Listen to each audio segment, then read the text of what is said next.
ஆந்திராங்கிறது ஒரு ஹைதராபாத் செகண்டராபாடோட முடிஞ்சிடுறது இல்லை.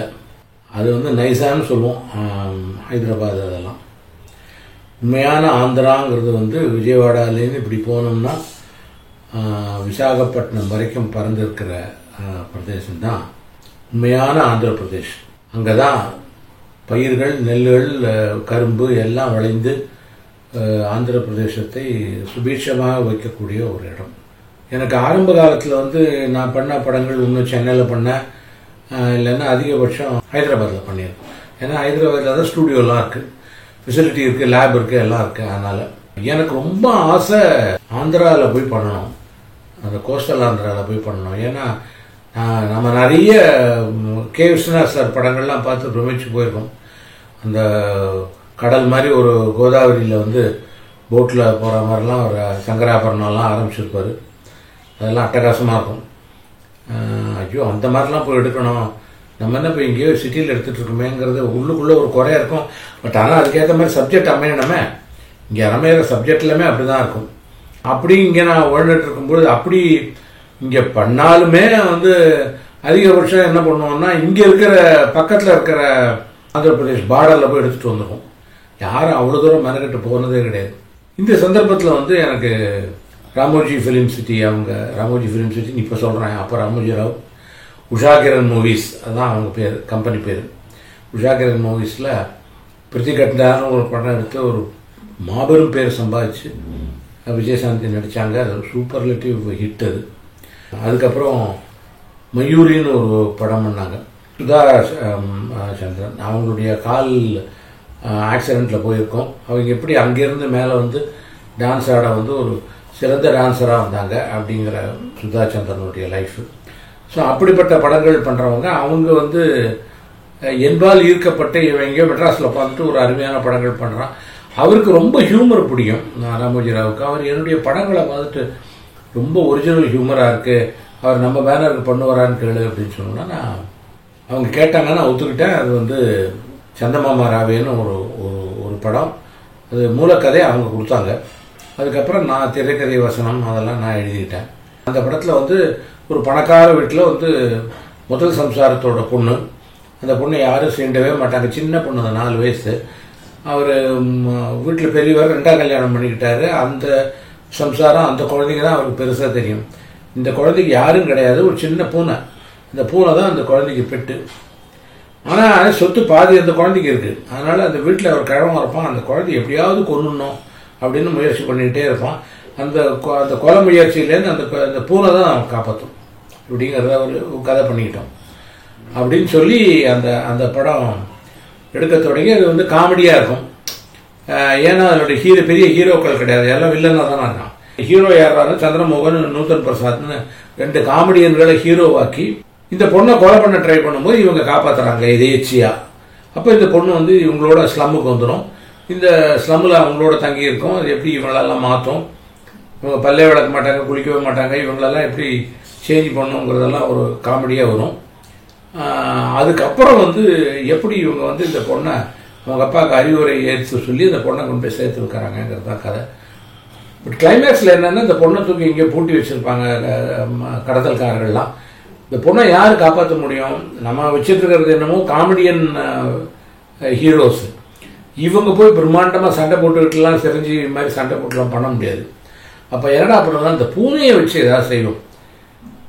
பூனை என்ன பண்ணும், சரி எதாவது பண்ணோம், என்ன பண்ணலாம் பூனை அப்படின்னா அது வந்து தெருமுக்கில் போய் இப்போ லேம்ப் போஸ்ட்டில் உட்காந்துக்கிட்டு கேன்னு கத்தி 100 பூனைகளை வர வச்சிடும். வர வச்சு அந்த பூனைகள்லாம் வந்து படியேறி அந்த வில்லன் டென்னில் போய் ஜன்னகதவை திறந்துட்டு உள்ளே போய் அந்த வில்லன்களை அட்டாக் பண்ணி அந்த குழந்தைய காக்கும். இதுதான் வந்து ஸ்கிரிப்டில் நான் பண்ண கதை. அது எடுக்கிறதுக்குள்ள பட்ட பாடு இருக்க கொஞ்சம் நஞ்சம் கஷ்டம் இல்லை. பூனையெல்லாம் எங்கேயா பிடிச்சி கூப்பிட்டு வர முடியுமா? அந்த தகுனுன்னு இருக்கிற பூனை ஸோ நரிக்கிறவர்களை பிடித்து அவர்களை வந்து ரிக்வஸ்ட் பண்ணி ஒரு பூனைக்கு நாங்கள் 40 ரூபா தரோம், நீ பிடிச்சி கொண்டு வரணும் அப்படின்னு சொல்லி அந்த பூனைகளை கொண்டு வந்து அது எல்லாத்தையும் அதுக்கு செத்துப்படுத்தினா அப்புறம் பாவமாச்சே. அதனால் எல்லாத்தையும் ஒரு கூண்டில் அவன் கூண்டில் தான் பிடிச்சி கொண்டு வருவான். நாங்கள் கூண்டில் வச்சு அதுக்கு நிறைய பாலெலாம் வச்சு அது வந்து கதகதப்பாக இருக்கணும்னு சுற்றி நைட்டெல்லாம் அதுக்கு வந்து தணல் போட்டு அதெல்லாம் பத்திரமா வச்சு கிட்டத்தட்ட ஒரு 140 பூனை பிடிச்சின்னு வந்துட்டாங்க.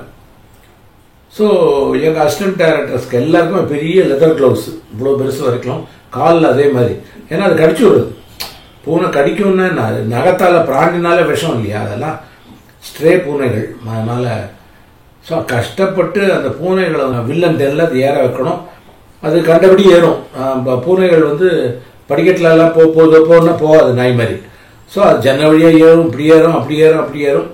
அந்த மாதிரி அது போய் எப்படி வில்லன் டென்னில் என்ட்ரு ஆகுறது அப்படிங்கிறது வந்து கஷ்டப்பட்டு ஒரு வாரம் 10 நாள் வெவ்வேறு இடத்துல கேமரா 3-4 கேமரா வச்சு அது எல்லாத்தையும் எடுத்து வில்லன்களை வந்து உன் மேலே வந்து பூனை அது கவலைப்படாதீங்க, உங்கள் பக்கத்துலேயே டாக்டர் கிட்ட இருக்கான், ஏதாவது சின்ன ரத்தம் வந்தால் கூட அட்டன் பண்ணிப்பான் அப்படின்னு ஒரு டாக்டர் ஆம்புலன்ஸ் எல்லாம் ரெடியாக வச்சுருந்தோம்.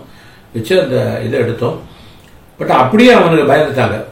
அப்படின்னோடனே நவ்காந்த்னு என் கேமராமேன், ஒரு தங்கமான மனுஷன், அவருடைய அசிஸ்டன்ட்டு அவங்க வந்து முன்னுக்கு வந்தாங்க. சார் நாங்கள் பண்ணுறோம் சார், அருமையாக இருக்குது சார், இதே இவனுங்கெல்லாம் பயப்படுறானுங்க, என்ன பண்ண போகிறது அப்படின்னு சொல்லி நாங்கள் வில்லனா பண்ணுறோம்னு சொல்லிட்டு அவனுக்கு வேஸ்ட்டு போட்டுக்கிட்டு அவங்க வந்து வில்லனா வந்து அந்த பூனை போய் நேராக அவங்க மேலே இதுவாகும்.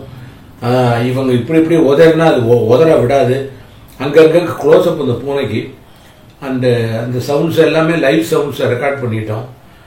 கிட்டத்தட்ட ஒரு 200-250 அடிக்கு மேலே எடுத்துட்டோம் அது கிளைமேக்ஸ்.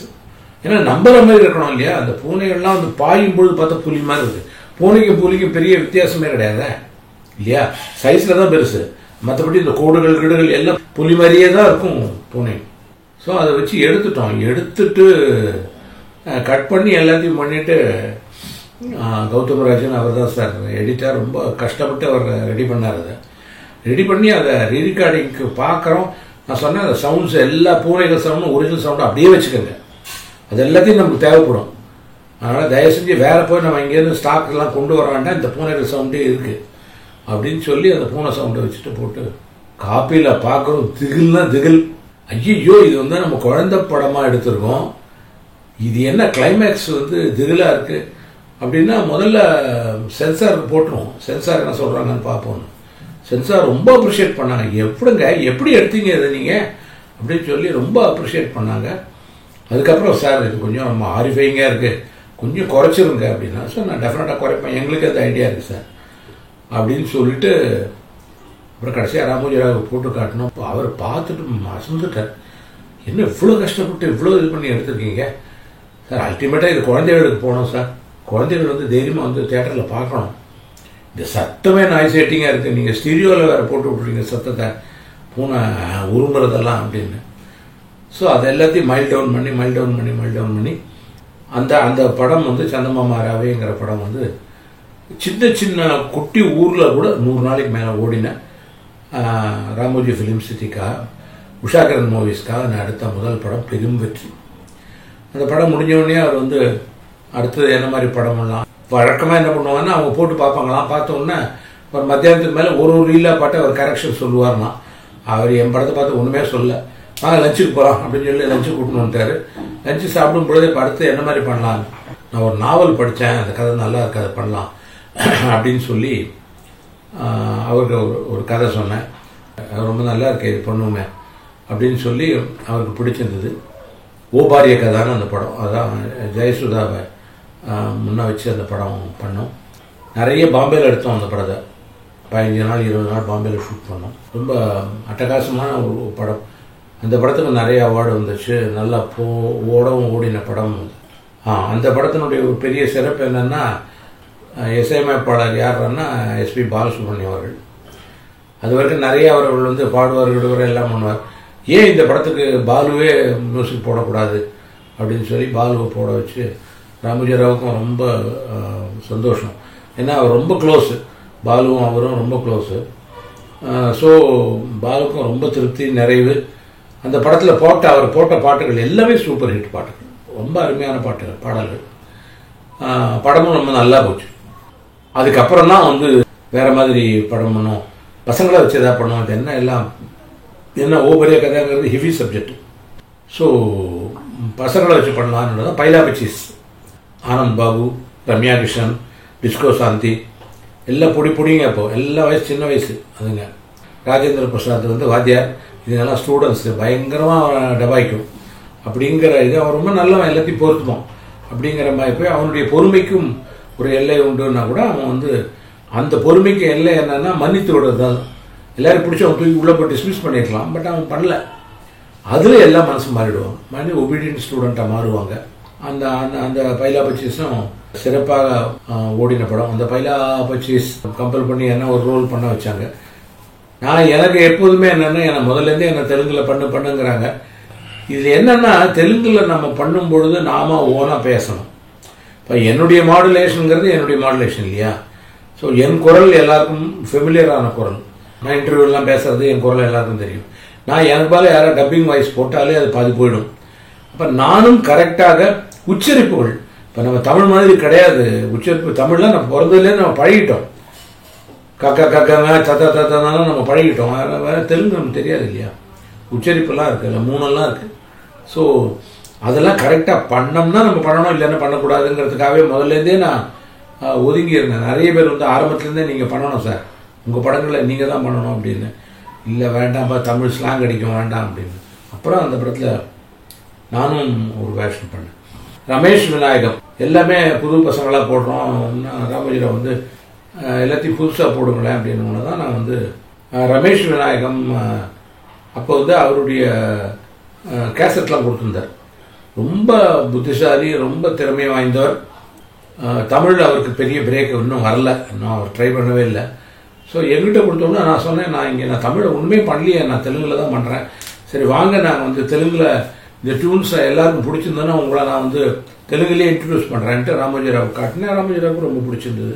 ரெண்டாவது அவர் வந்து he always welcomes new talents to enter.